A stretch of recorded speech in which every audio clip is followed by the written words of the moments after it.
خان کی رہائی کے لیے کردار سے بھی مطمئن نہیں ہوں، کیونکہ جو احتجاج کے وعدے ہم نے قوم کے ساتھ کیے، ورکر کے ساتھ کیے، ان کو ہم پورا نہیں کر سکے۔ پہلے رمضان کے بہانے ہوئے، پھر عید کے بعد کہا گیا عید گزر گئی، بڑی عید آ گئی، جلسے کرنے تھے، ہر جگہ پہ جلسے کی بہانہ یہ ہوتا ہے جی اجازت نہیں ملی۔ اجازت کس چڑیا کا نام ہے؟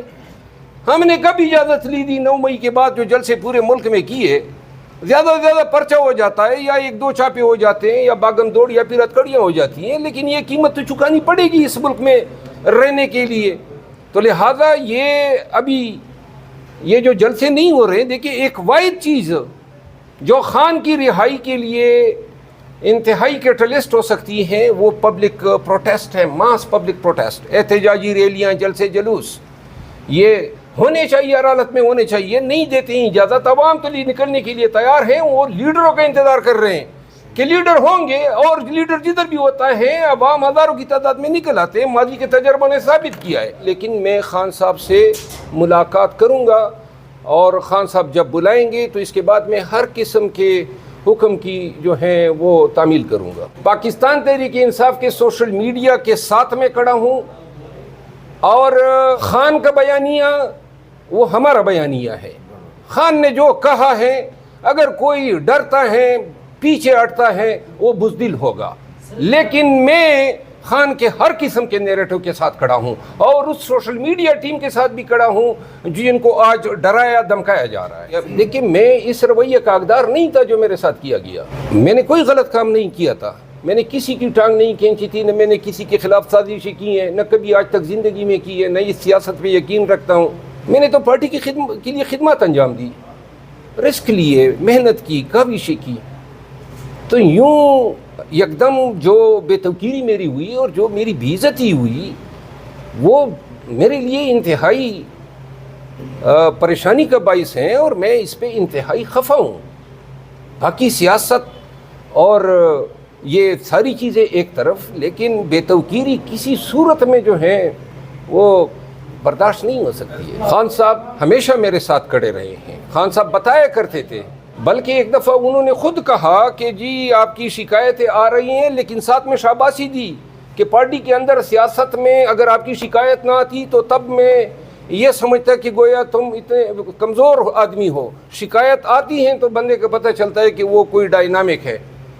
تو شکایتیں، لیکن خان صاحب میرے ساتھ کھڑے رہے ہمیشہ، اور انہوں نے ہمیشہ میری ستائش بھی کی، میرا حوصلہ بڑھایا۔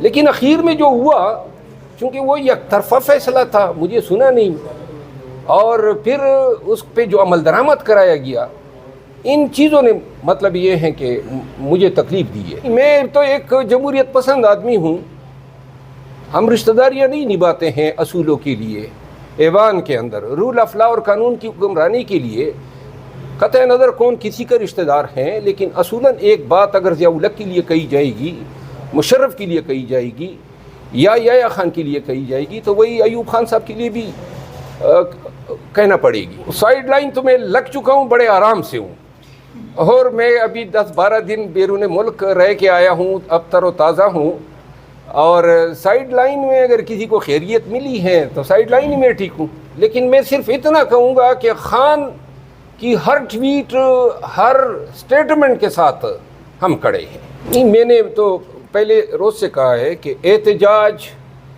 میں یا پارٹی کی کسی بھی دی گئی ڈیوٹی میں میری شرکت جو ہے وہ ضرور خان کا حکم ہوگا۔ پارلیمانی کمیٹیوں میں میں نے کوئی ممبرشپ کی اب کوئی دلچسپی نہیں ہے، اور جہاں تک ایوان کے اندر جو بحیثیت پاکستان تحریک انصاف کے میں نے میرا کردار یا میرے فرائض تقاضا کرے گی، وہ کردار میں ادا کرتا رہوں گا۔ اور میں عمر ایوب صاحب کے کردار پہ مجھ سے سوال نہ کریں، نہیں دیکھیں اب آلریڈی دیکھیں، اب آپ یہ کم نہ کریں نا، میں آ گیا ہوں، میں نے یہی کہا تھا کہ مجھ سے ان معاملات پہ سوال نہ کریں۔ اس سوال کا جواب میں نے ادھر آپ کو دے دیا، اور آپ نے ریکارڈ بھی کیا ہوا ہے۔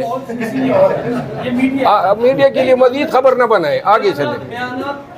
ہو گیا نا میری جان، وہ میں نے جواب دے دیا۔ خان صاحب آپ کو بلائیں گے ملاقات کے لیے، جائیں گے، یا ویسے بھی آپ ریکویسٹ کریں گے خان صاحب سے میں ملنا چاہتا ہوں؟ نہیں، میں دل تو میرا کرتا ہے کہ خان صاحب کے پاس